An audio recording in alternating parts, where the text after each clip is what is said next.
पहली बार बिहार आया हूं, आपका प्यार और आपका स्वागत के लिए बहुत बहुत शुक्रिया। पुष्पा कभी झुकेगा नहीं, लेकिन आज पहली बार आपका प्यार के लिए झुकेगा। थैंक यू पार्टनर, बहुत प्यार दिए आप, बहुत बहुत शुक्रिया। যেখানে পুরো দিন রাত এক করে পুষ্পা 2 এর ক্রেজ চলতেছে পুরো ইন্ডিয়ায়, বিহারে গিয়ে আমাদের অল্লু অর্জুনদা গান্ধী ময়দানে গিয়ে সামনে গিয়ে একদম পুরো মাথা ঝুঁকে প্রণাম করছে আমাদের উত্তর ভারতের সব অডিয়েন্সকে, যে এত ভালোবাসা আমি সাউথ ইন্ডিয়ার থেকেও পাইনি যতটা ভালোবাসা আমি উত্তর ভারত থেকে পাইছি, মানে নর্থ ইন্ডিয়ার থেকে।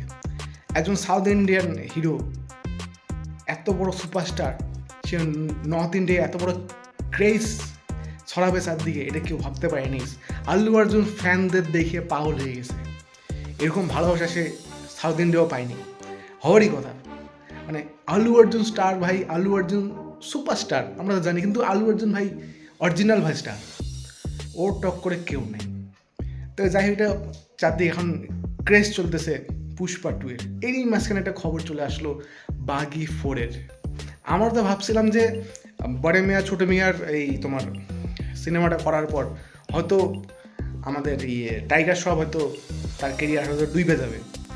মাঝখানে খবর আসলো সে নাকি আরও ফুটবলার বলে হবে, ফুটবলার হওয়া প্রস্তুতি নিচ্ছে।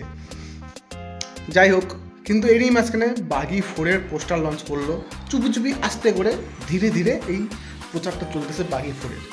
পোস্টার লঞ্চ করার পর তো ভাই কার কী লাগছে আমি জানি না, আমার তো ভাই ব্যাপক লাগছে পোস্টারটা, একটু অন্যরকম ভাই।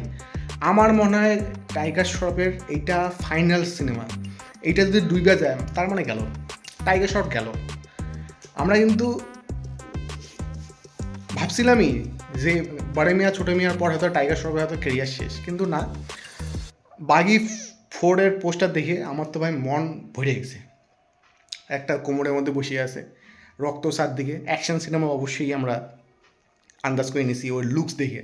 চোখের মধ্যে একটা কেমন যেন একটা স্যাডনেস আছে। আমরা এর মধ্যে কিন্তু অনেকটা, আমি কিন্তু এই গল্পটার মধ্যে অনেকটা কিন্তু আমি কিন্তু আন্দাজ করে ফেলছি গল্প আছে ভাই। বাগি 4 এর ভাই গল্প হইতে পারে, পুরো গল্প। এইবারের ডিরেক্টরটা কিন্তু তোমার ওই কোনো কোরিওগ্রাফার টোরিওগ্রাফার না, এবার পুরো সাউথ ইন্ডিয়ার থেকে ডিরেক্টর নিয়ে আসতেছে বাগি 4 এর ডাইরেকশনের জন্য, ঠিক আছে। এবার মেন কথা হলো যে বাগি 4 এর ভিলেনটা কী হবে, তাগড়া হইতে পারে। যেটা আমি পোস্টারে লুকস দেখলাম তোমার ওই টাইগার শ্রফের, আর সেরকমই হয়তো তাগড়া ভিলেন হইতে পারে বাগি 4 এর। হিরোইনটার আমি জানি না কে হইতে পারে, এখন তো দিশা পাতানি না কি নাই, দিশা পাতানিও বলতে গেলে নাই নাকি। যাই হোক, এটা পার্সোনাল ম্যাটার। যাই হোক, তো ভাই বাগি 4 এর কিন্তু ভাই চমৎকার লাগলো পোস্টারটা। একটা হাতিয়ার নিয়ে আসে, মানে তলোয়ার নিয়ে আসে, নিচে বসে আছে কোমরের মধ্যে, হাফ প্যান্ট, একটা পুরো ওয়াইল্ড লুক একদম। আমার টাইগার শ্রফের লুকসটা আমার ভাই ব্যাপক লাগছে ভাই। এরকম লুকস ভাই, এরকম তাগড়া পোস্টার হওয়া দরকার। পোস্টারের মধ্যে গল্পটা বোঝা যাচ্ছে কি, ব্যাপারটার মধ্যে কোনো একটা পুরো মাসালা ফিল্ম হবে, পুরো অ্যাকশন ফিল্ম হবে। অ্যাকশন ফিল্ম তো হবেই, আমরা জানি টাইগার শ্রফ মানে অ্যাকশন ফিল্ম। এখানে হয়তো হালকা ফুলকা টাইগার শ্রফে আমরা অ্যাক্টিংও দেখতে পারবো।